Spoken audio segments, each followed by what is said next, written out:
Episode 130 के समापन के साथ यह सीजन भी समाप्त हो गया है।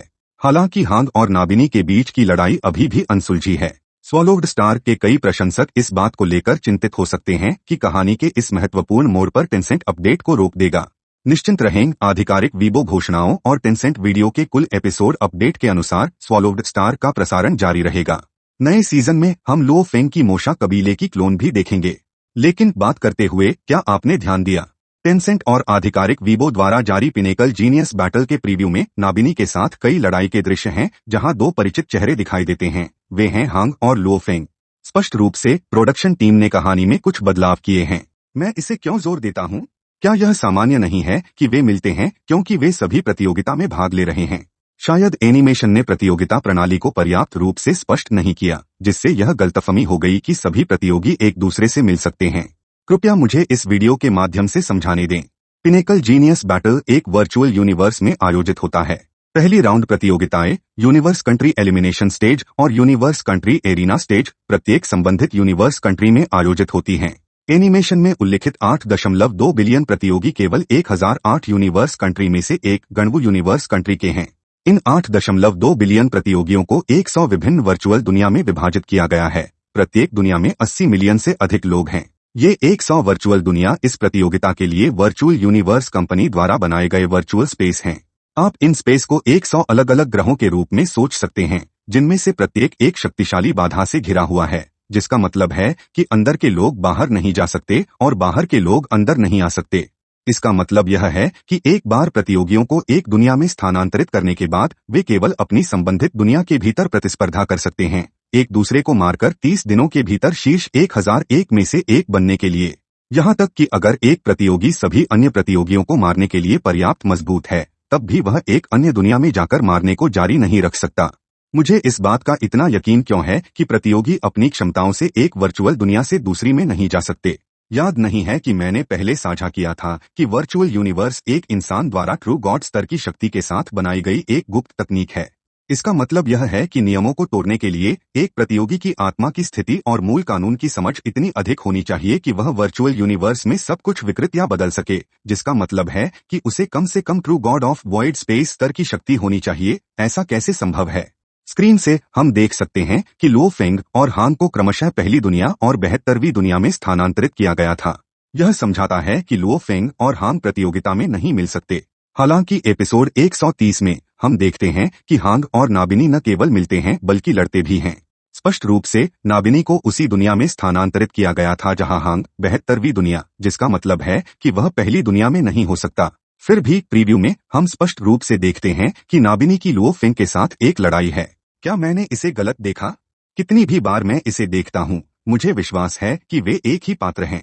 विशेष रूप से जब मैं देखता हूँ कि वे दोनों बर्फ का उपयोग करते हैं, जो कि उनके हमलों में पानी का गुण है, मुझे और भी यकीन हो जाता है कि लो फेंग नाबिनी का सामना करने वाले हैं। अगर नाबिनी का हांग और लो फेंग दोनों के साथ एक एक लड़ाई है, तो क्या इसका मतलब है कि हांग नाबिनी से हार सकता है और जल्दी ही एलिमिनेट हो सकता है? कारण स्पष्ट है। अगर नाबिनी पहली वर्चुअल दुनिया में नहीं आ सकता है, तो वह लो फेंग से तभी लड़ेगा जब वे एरिना में मिलेंगे। बेशक हारने का मतलब यूनिवर्स कंट्री एलिमिनेशन स्टेज में विफलता नहीं है। अगर स्कोर पर्याप्त उच्च है, तो भी अगर प्रतियोगिता में मारा जाता है, तो भी एरिना बैटल्स के लिए क्वालिफाई कर सकता है। उदाहरण के लिए डेविल हैमर, जो वर्तमान में 296वें स्थान पर है, यहाँ तक कि अगर लो फेंग द्वारा मारा जाता है, तो भी उसका स्कोर इतना उच्च है कि आधा हो जाने पर भी वह शीर्ष 500 में हो सकता है। तो मुझे क्यों लगता है कि हांग के बजाय नाबिनी को हारने की अधिक संभावना है? कृपया मुझे समझाने दें। प्रीव्यू से हम देख सकते हैं कि लो फेंग नाबिनी के खिलाफ अपनी लड़ाई में यान शेन आर्मामेंट का उपयोग करते हैं। याद करें कि जब लो फेंग ने डेविल हैमर का सामना किया, जिसका 8वां स्तर डोमेन था, तो लो फेंग ने अपने 5वें स्तर डोमेन के साथ डेविल हैमर को यान शेन आर्मामेंट का उपयोग किए बिना भी हरा दिया था। इसका सुझाव है कि नाबिनी ने पहले ही मूल कानूनों की समझ के दहलीज पर कदम रखा हो सकता है। इसका मतलब है कि नाबिनी डेविल हैमर से अधिक मजबूत है। हांग की वर्तमान शक्ति को देखते हुए वह डेविल हैमर का मुकाबला नहीं कर सकता, न कि नाबिनी का।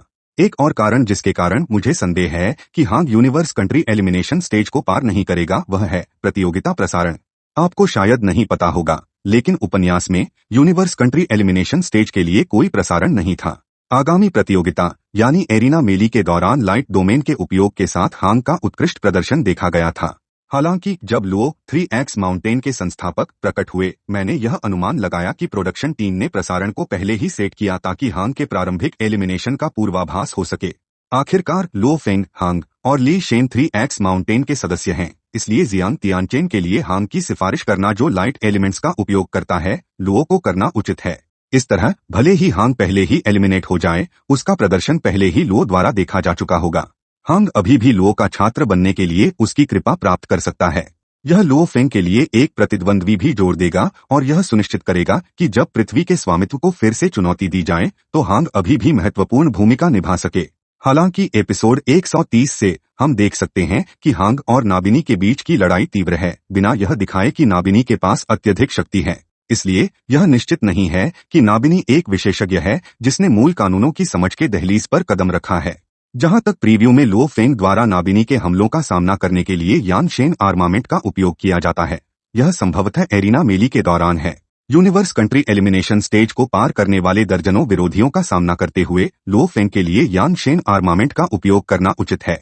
चूंकि यूनिवर्स कंट्री एलिमिनेशन स्टेज को पार करने वाले प्रतिभागी या तो अत्यधिक कुशल हैं या बहुत मजबूत, लुओ फेंग के पास अपनी शक्ति को छिपाने का कोई कारण नहीं है।